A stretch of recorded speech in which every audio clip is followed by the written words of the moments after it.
Hello friend, मैं Nidhi Kumari, roll number 117, DElEd PTC Chandwara college Muzaffarpur, सत्र 2019-21। आज हम लोग पढ़ेंगे S5 जो डीएलएड का सब्जेक्ट है, विद्यालय में स्वास्थ्य योग्य एवं शारीरिक शिक्षा। इसके अंतर्गत हम लोग पढ़ेंगे मिड डे मील। आखिर मिड डे मील क्या होता है?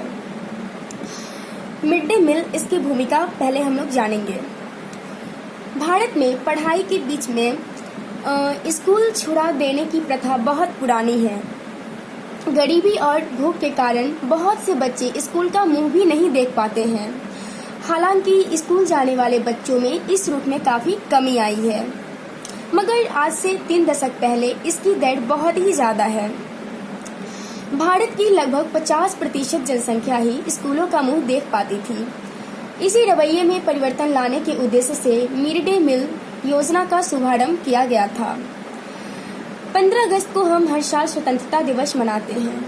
आज से 25 साल पहले भूख, कुपोषण और अशिक्षा से आज़ादी के लिए एक अभियान चलाया गया था, जिसे हम मिड डे मील योजना के नाम से जानते हैं। 15 अगस्त 1995 को भारत सरकार ने एक प्राथमिक स्कूलों में योजना प्रायोगिक तौर पर चलाई थी, जिसका उद्देश्य शिक्षा में वृद्धि, बच्चों को स्कूलों में बनाए रखने, उपस्थिति बढ़ाने और कुपोषण दूर करना था।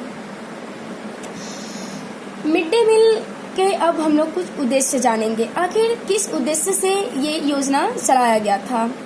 कोई भी काम करने के पीछे उसका मेन मोटो, उसका उद्देश्य होता है। आखिर किस उद्देश्य से हम लोग कोई काम कर सकते हैं, तो इसका उद्देश्य हम लोग जानते हैं। पहला, प्राथमिक स्कूलों में छात्रों की प्रवेश संख्या में वृद्धि करना।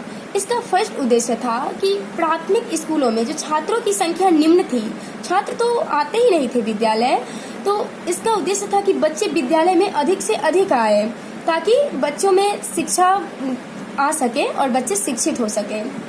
इसके लिए फर्स्ट उद्देश्य इसका हो गया प्राथमिक स्कूलों में छात्रों की प्रवेश संख्या में वृद्धि करना, और दूसरा इसका उद्देश्य था प्राथमिक स्तर पर अपव्यय को रोककर बालकों को प्राथमिक स्कूलों में रोके रखना। अपव्यय जिससे हम व्यय नहीं कर सके, बहुत से ऐसे चीज होते हैं, उसे रोककर और बच्चों को विद्यालय में, बच्चों तो वहाँ ही रुकना पसंद करेंगे जहाँ उन्हें अच्छा लगेगा। उन्हें जबरदस्ती हम तो बांध कर रख नहीं सकते हैं, इसलिए उन्हें इतना मोटिवेट करें, इतना उनको अच्छा लगे, स्कूल में लगे कि परिवार की तरह ही विद्यालय है।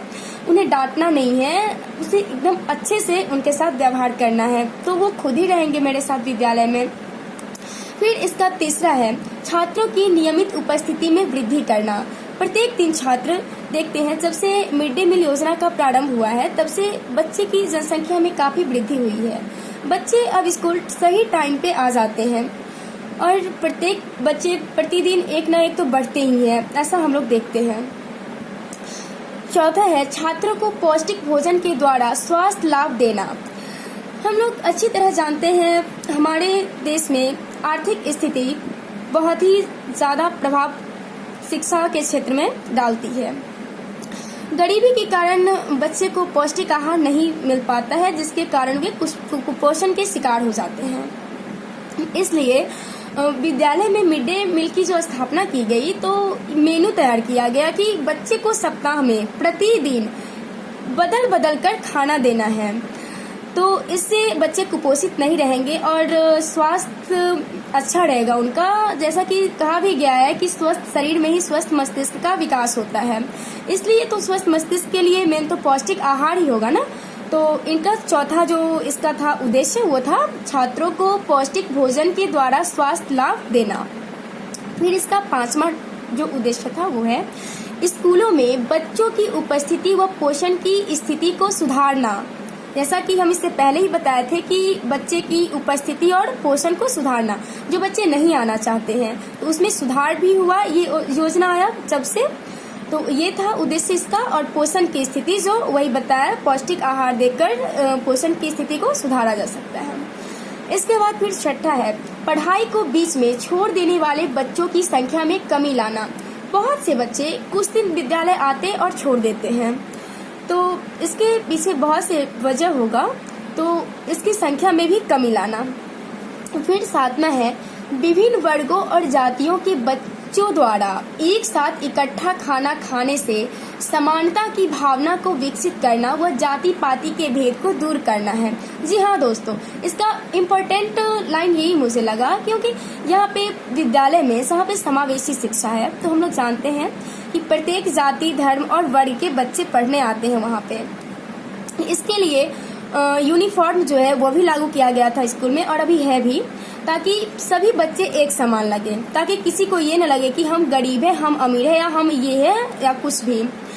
इसीलिए मिड डे मील योजना में जितने भी जाति धर्म के बच्चे हैं, चाहे वे उच्च वर्ग के हो, चाहे निम्न वर्ग के हो, चाहे पिछड़े हो या अति पिछड़े हो, सबको एक साथ बैठकर और एक समान भोजन और एक टाइम पे करना है। तो फिर इसके आगे अब हम लोग इसके कुछ लाभ जानेंगे। तो इसके जो लाभ हुआ है वो जानते हैं हम लोग। मिड डे मील योजना के प्रारंभ होने के बाद से धीरे धीरे स्कूलों में बच्चों की उपस्थिति बढ़ी है। जी हाँ, ऐसा तो हम लोग भी देखते हैं, अपने ही विद्यालय में देखिए। जब 1 to 5 से या 6 to 8 ने तो ये जानेंगे कि ये योजना 6 से 14 वर्ष के बच्चों के लिए मुख्य रूप से किया गया है, उन्हें ही मिलता है। तो बच्चे को जब पोषण मिलेगा या भोजन मिलेगा, भोजन की व्यवस्था जब स्कूल में है, तो बच्चे स्कूल आएंगे ही, इनकी उपस्थिति बढ़ेगी, बढ़ रही है। इस योजना से बच्चों में पोषाहार के स्तर में विस्तार हुआ है। हाँ, ये भी तो हम लोग जानते ही हैं कि ये योजना जब से लागू हुआ सरकार ने की, तब से बच्चों की पोषाहार के स्तर में काफी विस्तार हुआ है। और फिर तीसरा, इस योजना ने सर्व शिक्षा अभियान को काफी बल प्रदान किया है।